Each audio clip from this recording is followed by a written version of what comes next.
We had Earl Hebner in here recently, and he talked about that night. And I don't know if you want me to. Do you want me to talk about it? Okay. He believes that he didn't say this on the air. Well, he did a little bit, but he said basically that he feels that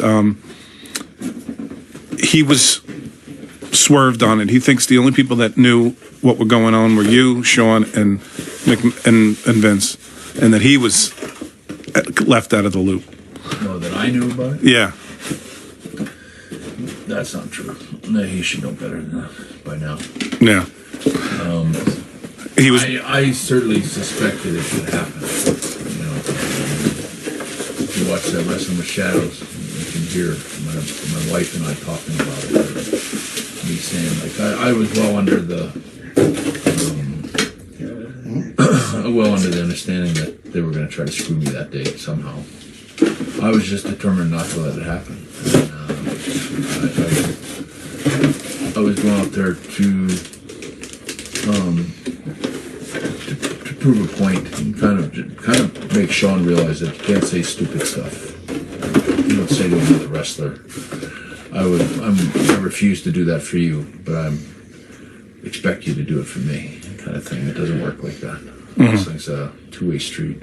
Yeah. And, respect has to be on both sides, and Sean was totally in the wrong. Earl is a victim of being a coward. I told Earl the night before, so they're going to ask you to screw me tomorrow. And Earl, like I've always said, my stories never change. Earl said, I swear on my kids that I would never do it. I swear right now. And he got that emotional, tears came into his eyes, and he swore, he goes, I would never do that to you ever, no matter what happens. I will never do that to you. And I said to Earl, I said, I know they're going to ask you, just tell me if it happens. Just give me a warning. And he said, it'll never happen. And the next day, they told me that everything was fine, and they would do everything the way, we were going to do a run-in. And if you watch Wrestling with Shadows, it's right there in the documentary, and so there's not much to refute about anything anymore. It's all black and white. And Earl was in the ring, and they, as I understand it, like I wrote in my book, is that they grabbed Earl, all of them, or Sean, Triple H, and Vince, grabbed him before he walked through the curtain and said, this is what's happening, and if you say so much as a peep about it or give anything away, we can hear everything on your he had a ear set, so they could communicate with him. And Earl went out to the ring terrified, like petrified, because now he was putting him in that position, which I told him about the night before. I said, they're going to ask you to do that to me. And Earl shit the bed and failed his friend, and he's a coward. But I think it was the big problem was what they is to do that to Earl. Put him in that position. To put him in that position. So I don't really blame Earl, but the truth is that he was absolute coward and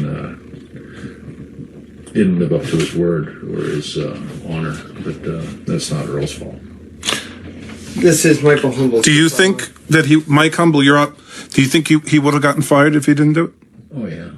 So in that way, you can understand in a way. Yeah, Earl was. If there was one victim in the whole thing, it was probably Earl.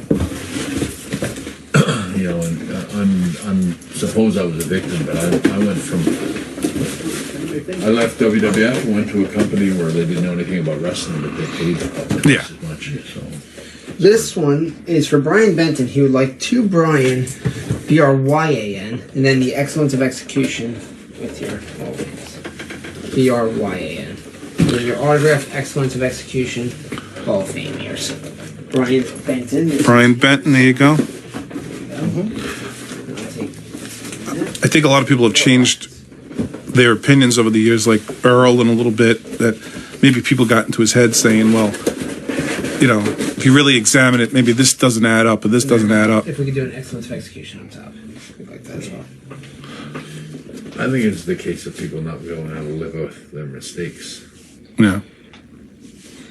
I mean, Earl knows what he did. He's just bullshitting you.